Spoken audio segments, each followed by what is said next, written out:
अस्सलाम वालेकुम रहमतुल्लाहि वबरकातुहू। मैं डॉक्टर कासिम, कॉरपोरेटर विजयनगर, मजलिस इत्तेहादुल मुस्लिमीन, आपके तमाम के दरमियान में आने का एक ही मकसद है और एक ही पैगाम है मेरे तरफ से कि चंद दिनों से मैं देख रहा था सोशल मीडिया पे एक गैंग जो है फॉर्म हुई हुई है हैदराबाद में, जो हैदराबाद के फ़िज़ाओं को ख़राब करने के लिए और खुसूसी मजलिस इत्तेहादुल मुस्लिमीन को टारगेट किया जा रहा है। जैसा आप तमाम जानते हैं कि चंद महीने कबल जो है एक गैंग बहुत मशहूर हुई थी, डकैती गैंग, जिसका नाम था चड्डी गैंग। तो ऐसी ये चड्डी गैंग एक फिर से फॉर्म हुई है, मगर इनका काम ये है कि मजलिस पे तनकीद करे और मजलिस को बदनाम करे और मजलिस के ऊपर जो है तरह तरह के अफवाहें फैलाए। तो मैं आपके दरमियान में आने का मकसद यही है कि मजलिस इत्तेहादुल मुस्लिमीन के बारे में ये जो मुखालिफिन मजलिस जो कर रहे हैं, तो मैं उनकी सच्चाई आपके सामने रखना चाहूँगा, क्योंकि फ़ैसला तो आपको लेना है कि ये सही है या मजलिस इत्तेहादुल मुस्लिमीन सही है। ये आपके ऊपर है, आप फ़ैसला लीजिए। मैं चंद चीज़ें आपके सामने रखना चाहूँगा, पेश करना चाहूँगा। आप इसे देखिए, गौर व फिक्र करिए, उसके बाद आप फ़ैसला लीजिए कौन सही है और कौन गलत है। तो मैं बताना चाह रहा हूँ कि नामपल्ली में जो विजयनगर डिवीज़न है, मैं वहाँ का कॉरपोरेटर हूँ। नामपल्ली डिवीज़न के जो कंटेस्टेड कांग्रेस के कैंडिडेट थे फेरोज़ खान, उनका वीडियो देखा मैं रिसेंटली। वीडियो तो काफ़ी बनाते हैं वो, और ख़ास चीज़ ये है कि वीडियो देखना है तो बहुत गौर से देखना पड़ता है उनका, क्योंकि जो है वीडियो में उन्होंने नाचते बहुत हैं। तो खैर अब वो क्या है, नाचना नहीं आया तो आंगन टेढ़ा। तो वैसी इलेक्शन हारने के बाद भी वही उनकी जो है रोना है, जो हम हैदराबादी उसमें बोलते हैं बेवाओं का रोना। तो वो बेवाओं का रोना करेंगे, करते रहेंगे। खैर हम उनकी परवाह नहीं करते। मैंने उनका एक वीडियो देखा, गांधी भवन का है शायद, क्योंकि मैं गया नहीं गांधी भवन तो मुझे मालूमात नहीं है, मगर पीछे तो गांधी भवन का ही दिख रहा था। उसमें उन्होंने जिक्र किया कि अकबरुद्दीन ओवैसी साहब कभी आलियर एनकाउंटर के बारे में असेंबली में मामू से नहीं पूछे, केसीआर साहब से नहीं पूछे। तो मैं इनको वाज़ेह कर दूं कि, और आप तमाम सोशल मीडिया पे देख सकते हैं, यूट्यूब पे सर्च कर सकते हैं कि मैं जो बोल रहा हूँ वो वाक़ई है या नहीं है।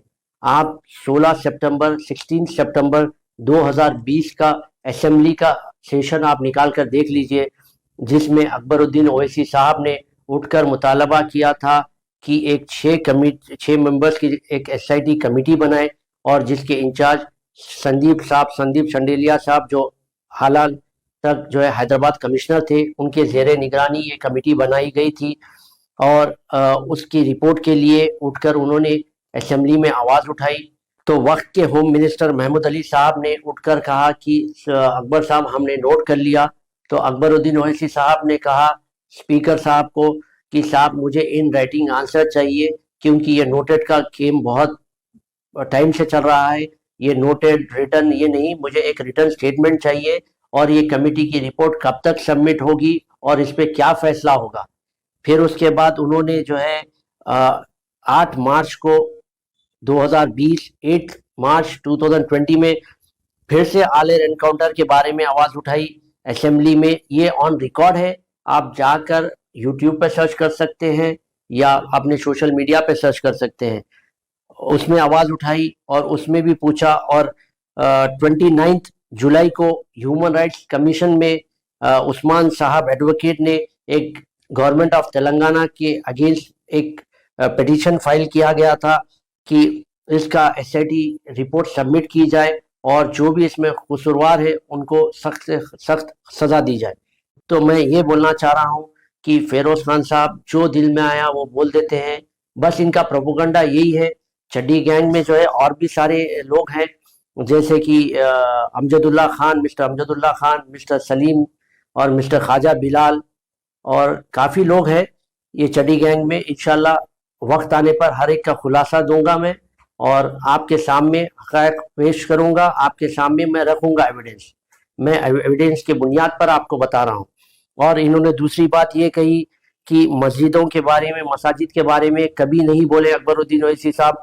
तो मैं इनको बताता चलूँ कि 10 जुलाई 2020 کو آپ اسمبلی کا سیشن دیکھیے، آن ریکارڈ اکبر الدین اویسی صاحب نے سیکریٹریٹ کی مساجد کے بارے میں نہیں بلکہ مندر کے بارے میں بھی، ان کے پروٹیکشن کے بارے میں چیف منسٹر صاحب سے مطالبہ کیا تھا، اور ساتھ ہی ساتھ ہمبر پیٹ کی مسجد کا بھی انہوں نے ذکر کیا، اس کے ساتھ ہی ساتھ آلیر انکاؤنٹر کا بھی ذکر کیا۔ یہ 10 جولائی 2020 کا آن ریکارڈ اسمبلی سیشن ہے، آپ دیکھ سکتے ہیں یوٹیوب میں۔ اس کے بعد 9 سپٹمبر 2020 کو سیکریٹریٹ کا مساجد کے بارے میں اکبر الدین اویسی صاحب نے آن ریکارڈ مطالبہ کیا کہ اس کو جلد سے جلد بنایا جائے اور پھر سے تعمیری کام شروع کی جائے۔ تو وہاں کے چیف منسٹر، جب وقت کے چیف منسٹر KCR صاحب نے اٹھ کر کہا کہ اکبر صاحب ہمارا کوئی ایسا انٹینشن نہیں تھا کہ ہم مسجد یا مندر کو ڈیمیج کریں، مگر وہ ہو گیا، ہم آپ کی بات بالکل ہم سہمت ہیں، ہم جلد سے جلد اس کا کام کا آغاز کریں گے۔ تو فیروز خان صاحب آ کر پرسوں گاندھی بھون کے سامنے کہہ دیے کہ مساجد کے بارے میں بات نہیں کرتے، آلیر انکاؤنٹر کے بارے میں بات نہیں کرتے۔ آلیر انکاؤنٹر کے بارے میں اسمبلی میں بھی اکبر الدین اویسی صاحب نے آواز اٹھائی، اور ساتھ ہی ساتھ دسمبر 2023 میں جناب اسد الدین اویسی صاحب بھی پارلیمنٹ میں آلیر انکاؤنٹر کے بارے میں ذکر کیا، اس کے اوپر مطالبہ کیا، اس کا بھی ویڈیو ہے آن ریکارڈ پارلیمنٹ سیشن کا، وہ بھی آپ دیکھ سکتے ہیں۔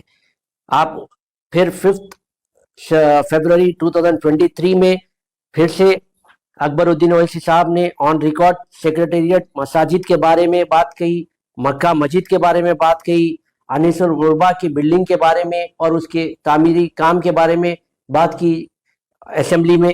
تو آپ بتائیے کہ ان کا سٹیٹمنٹ جو تھا پرسوں کا جو وائرل ہوا کہ یہ جو ہے مجلس اتحاد المسلمین کبھی یہ انکاؤنٹر کے پر آواز نہیں اٹھاتی، مساجد پر آواز نہیں اٹھاتی، تو میں آپ کو باضابطہ ایویڈنس کے ساتھ، ڈیٹس کے ساتھ بتا رہا ہوں کہ یہ آن ریکارڈ سیشنز ہے اسمبلی کے، آپ دیکھ سکتے ہیں کہ کس نے آواز اٹھائی اور اس کا جواب کس نے دیا۔